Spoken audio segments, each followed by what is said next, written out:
Hello guys, welcome to back my channel. साथियों, NDSM B 2.10 में आप सभी लोगों का बहुत बहुत हार्दिक अभिनंदन है। तो दोस्तों, आज आप सभी लोग को ले चलते हैं कि जैसे कि बिना किसी गलती के अगर पुलिस आपको पकड़ लेती है और आपको ज़बरदस्ती जुर्म कबूल करवाना चाहती है तो आपको बिल्कुल डरने की ज़रूरत नहीं है। और इस पोजीशन को जानने के लिए आइए जानते हैं विकास दिव्यकृति सर से। So guys, let's the play video. संविधान निर्माताओं के सामने ये संकट था, और वो संकट होता ही जैसे मैंने आपको नॉर्थ कोरिया के नाम से कहानी सुनाई। अगर पुलिस साबित करने पे आ जाए तो साबित तो हो ही जाता है। तो हमारी कानून व्यवस्था ने, जो कि उस समय हमारे संविधान की बहुत सारी बातें ऐसी हैं जो 1935 के एक्ट में थी, इंग्लैंड के सिस्टम में थी, आईपीसी हमारा, सीआरपीसी हमारा, इंडियन एविडेंस एक्ट हमारा, ये सब उस समय की अंग्रेज शासकों ने बनाए जो इंग्लैंड के सिस्टम से मिलता जुलता था। जगह जगह इस बात की सावधानी रखी गई कि कहीं पुलिस थर्ड डिग्री का इस्तेमाल करके लोगों को मजबूर ना कर दे अपने अपराध मानने के लिए जो उन्होंने किए भी ना हो, तो उनको बचाना बहुत जरूरी है।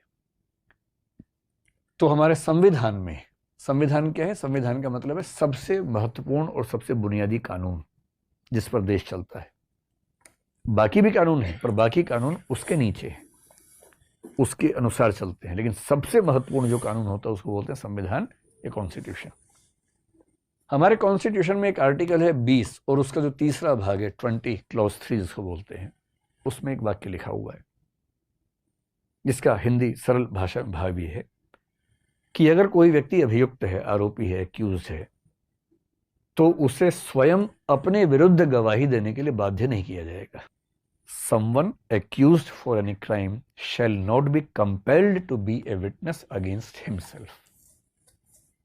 आप पर कोई आरोप लगा दिया किसी ने, आरोप तो कोई भी लगा सकता है, किस पे नहीं लगते आरोप। अब पुलिस ने कहा भाई तेरे ऊपर आरोप है चोरी का, इधर आ, तूने की है? आपने कहा नहीं। अच्छा, साइड वाले कमरे में चल। और वहां लाठी भाला तोप लेके आ रहे, मार मार के अंत में आदमी को लगता है यार चोरी मान लेता हूँ, ठीक है, ये तो जान से मार देगा। आपने कहा हाँ मैंने चोरी की। बोले भाई हम तो पहले कह रहे थे, चल लिख के दे मैंने चोरी की। मैंने कहा मैंने चोरी की है।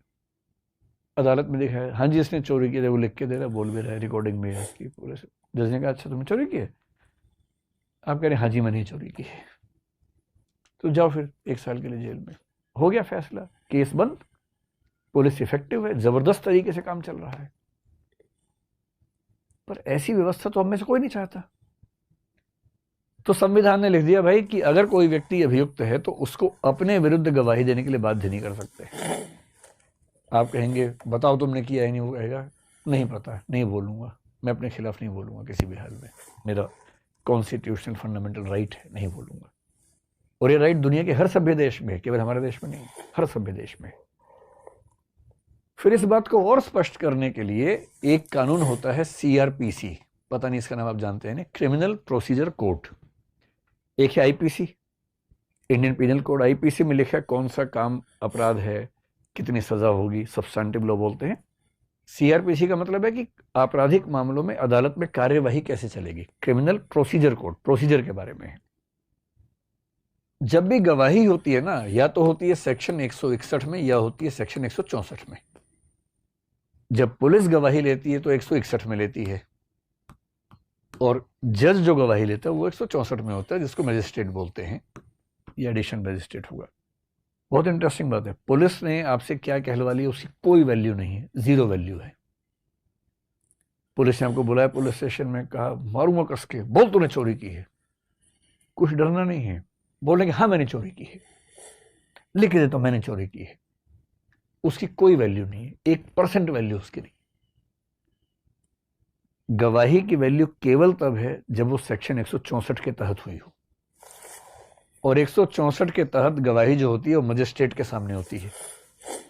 और मजिस्ट्रेट यानी कि जज, जो क्रिमिनल मामले में जज होता है उसको मजिस्ट्रेट बोलते हैं। और वो आपको सबसे पहले बोलेगा कि देखिए कन्फेशन करने की जरूरत नहीं है जब तक आपका मन ना करे। कन्फेशन का मतलब आपने इकबालिया बयान की, हाँ मैंने जुर्म किया है। वो साफ साफ बोलेगा कि कानून व्यवस्था के तहत आप कन्फेशन करने के लिए मजबूर नहीं है, ये आपकी चॉइस का मामला है। हाँ मेरे सामने आप कन्फेशन करेंगे तो ये एक सबूत बन जाएगा आपके खिलाफ, आप नहीं करेंगे तो आपकी चॉइस है, हम बाध्य नहीं कर सकते आपको। और फिर वो गवाही लेगा, पूरी गवाही नोट करेगा। नोट करने के बाद उस व्यक्ति को पढ़ के सुनाएगा कि भाई ये नोट किया है, सुन लो, ठीक है? वो कहेगा हाँ ठीक है, तब साइन करेगा वो व्यक्ति खुद भी, और जज भी साइन करेगा उस पर। और मजिस्ट्रेट साइन करने से पहले एक पैराग्राफ लिखना होता है कि सारे नियम समझा दिए गए थे और मुझे पूरा विश्वास है कि इस व्यक्ति ने दबाव में आकर यह बयान नहीं दिया है, यह भी लिखना पड़ता है। तब होती है गवाही सेक्शन 164 में सही। और इसी कानून के सेक्शन 281 में ठीक से बताया गया कि गवाही की नोटिंग की प्रक्रिया क्या होगी। तो इन दोनों को मिला के काम किया जाता है। 161 में क्या है कि पुलिस इन्वेस्टिगेशन कर रही है। अब जो आईओ है, आईओ क्या होता है? इन्वेस्टिगेटिंग ऑफिसर, इन्वेस्टिगेशन ऑफिसर, जो इन्वेस्टिगेट करता है उस मामले को, उसको अधिकार है कि वो किसी को बुला सकता है। तो 161(1) में कहा गया कि पुलिस का अधिकारी किसी भी ऐसे व्यक्ति को बुला सकता है, उसकी मतलब बातचीत कर सकता है, विटनेस ले सकता है, जो उसके हिसाब से उस केस के बारे में जानकारी रखता है। उसको अधिकार है पुलिस वाले को। आई होप गाइस, कभी कभी ऐसा होता है कि पुलिस अपनी पावर को इस्तेमाल करते हुए किसी व्यक्ति पर गलत इल्ज़ाम लगा हो और उसको ज़बरदस्ती वो लोग मार पीट के उगलवा लेते हैं। तो गाइस, अपने देश का कानून व्यवस्था इतना अच्छा है कि जो कि बहुत बेहतरीन है, लेकिन जो है पुलिस इसका गलत तरीका इस्तेमाल करती है। सो गाइस, अगर आप लोगों को अच्छा लगा प्लीज़ एक लाइक करें और चैनल पर नए प्लीज़ सब्सक्राइब करें। सो गाइस, वीडियो देखने के लिए धन्यवाद। Thank you very much.